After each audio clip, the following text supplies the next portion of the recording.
IVM.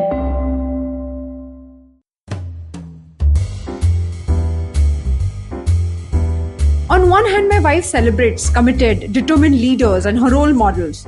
And on the other hand, she is dismissive when I put my foot down. She calls me stubborn and rolls her eyes. It's damn annoying. My client was fuming while describing how trapped he is. Stubborn or firm? What's the difference? Is there any? Is there any stroke in the handwriting that depicts stubbornness? If yes, what do you do if you're stubborn?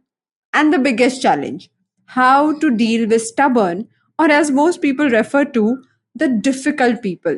Hold your horses. Today's episode will answer all these questions and much more.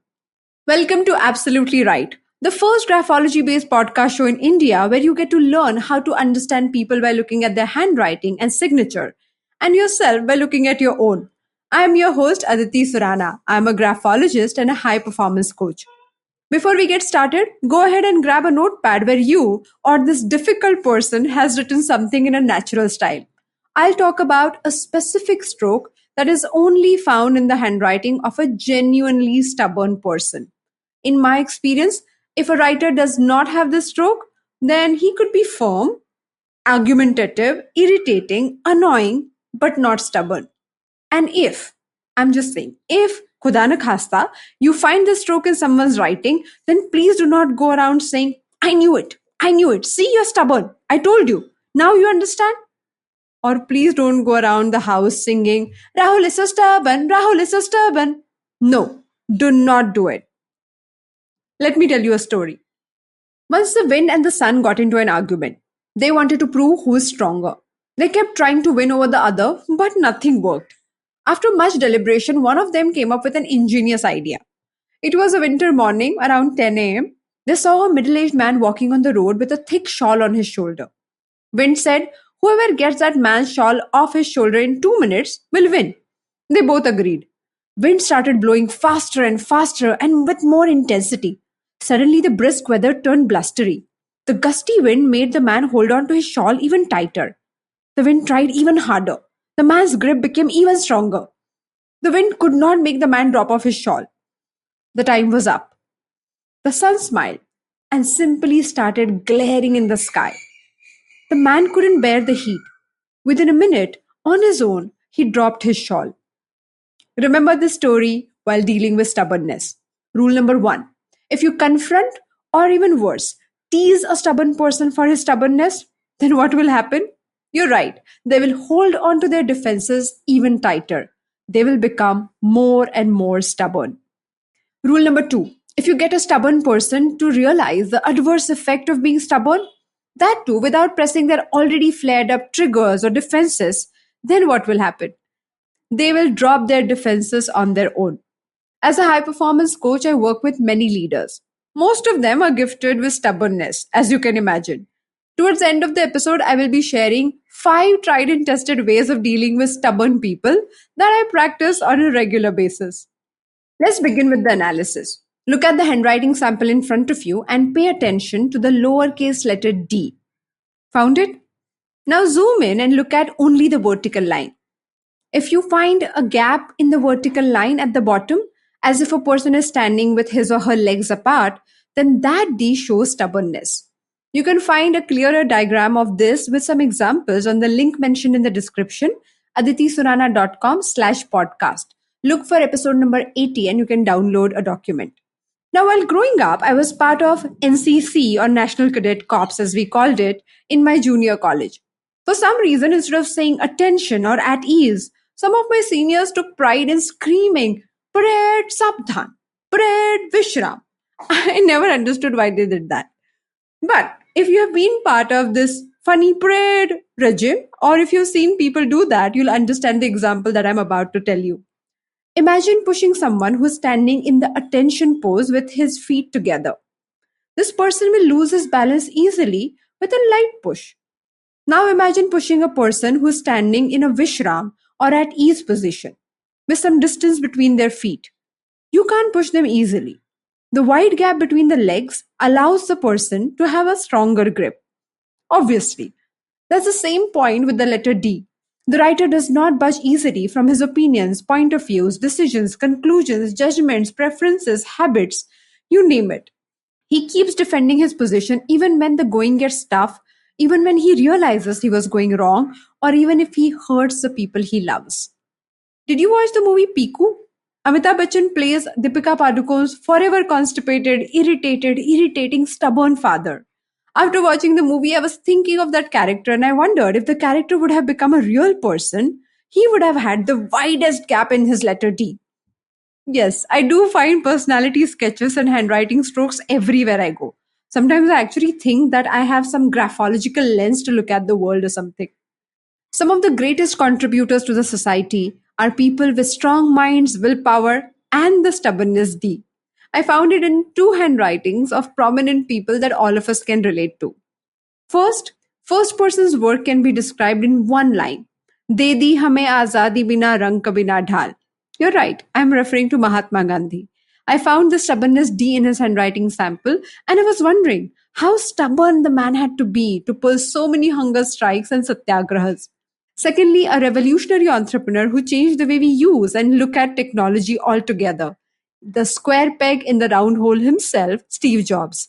Most people know how particular he was about his quality and design standards. We must thank the stubbornness and give some credit to the letter D here. Stubbornness is where the strong will is on overdrive. It's where firmness marries ego and produces a child called rigidity. It is where putting a foot down becomes a default setting to a person to an extent that he gets blind to it. Let me give you 5 ways to deal with stubbornness and stubborn people. Do not take it personally. Set the context right. There's a fine line between stubbornness and persistence. As annoying and inconvenient it is for you, the stubborn person is not doing it to you. They have to defend themselves by default. That is their nature. You are incidental to the situation. Understand it and accept that.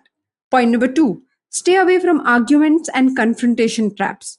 It is very easy to fall into it as the stubborn person wants you to be inside the wrestling ring. It is their home ground. Do not hold any conversation when you can see that the person is triggered. Wait and look for the right time. Point number three, speak without personal remarks. Instead of saying that you are an inconsiderate person, say it is inconvenient for other people in the family when they cannot find things in place. Point number four, play with their strength. Stubborn people are smart, good at business, and can be great decision makers. Do not rush to change them. They're known. Strong willed people are not easy to deal with when it comes to their people skills. But ironically enough, it could be one of their secrets to success. Realize a brick wall attitude can be a strength and learn to play with it. Point number five, take control of the situation. Do not get hooked into their anti everything, naysaying attitude. See through it, identify it, acknowledge it, and take control of how you want to handle the situation. Coaching leaders demands that I change their perspective and their opinions, and that is the toughest battle. I have to take the bull by the horn. And staying calm and being gentle and respectful is the key.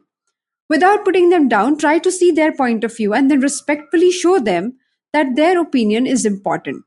Remember to stay calm and breathe. Now, gently ask them to respect your opposing opinion, and most often than not, you'll be surprised that they will see the merit in your side of the story too. Try these things and tell me how they have worked for you. Thank you so much for joining me on this episode of Absolutely Right. If this episode has impacted you in any way, then be the first one to create the impact on others. Pay it forward. Look at someone's handwriting and see how you can help them in any way. Remember to click a photograph of the writing that you're analyzing and tag me. My Instagram handle is at Aditi Surana. Every month, I teach one graphology class. It is designed for every participant to know himself or herself at a deeper level. It's a great way to detect anxiety patterns, understand your kids, and hire better people. Next batch begins on Saturday, 9th of Jan. All the details are mentioned on the website aditisurana.com. So if you're intrigued by this topic, come join me. If you like this podcast, then don't forget to check out other interesting podcasts on the IVM network. You can listen to us on the IVM Podcast app or ivmpodcast.com. You can also follow us on our social media. We are at IVM Podcast on Twitter, Facebook, and Instagram. Let's connect on Wednesday. Till then, happy writing. I hope you enjoyed that show. If you aren't following us on social media, please do. We're IVM Podcasts on Twitter, Facebook, and Instagram. It's been an absolutely incredible week on the network. We had so many great guests, so many great episodes. Advertising is dead. We had Faye D'Souza on. Varun took a break for 4 weeks, but what a bang he's back with.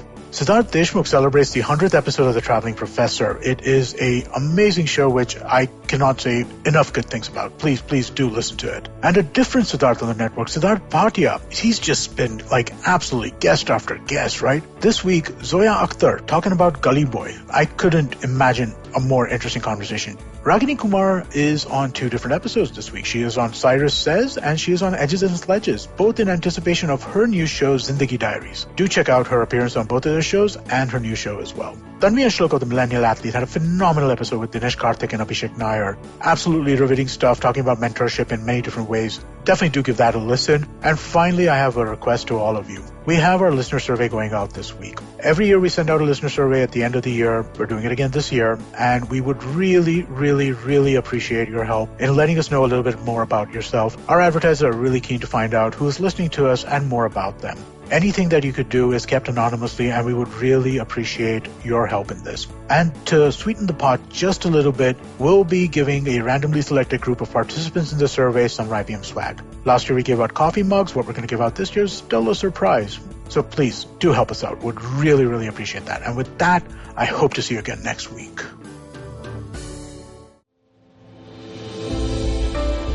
What are some of the radical changes that are now shaping our workspace?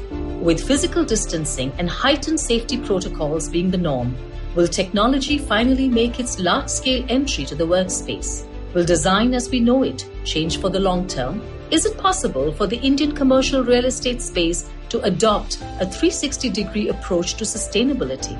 Join our hosts at the Future of Space podcast by RMZ as we deliberate with industry leaders, analysts, and bright young minds on the way forward for the workspace given the new COVID normal. Tune in to the IVM Podcasts app or wherever you stream your favorite podcasts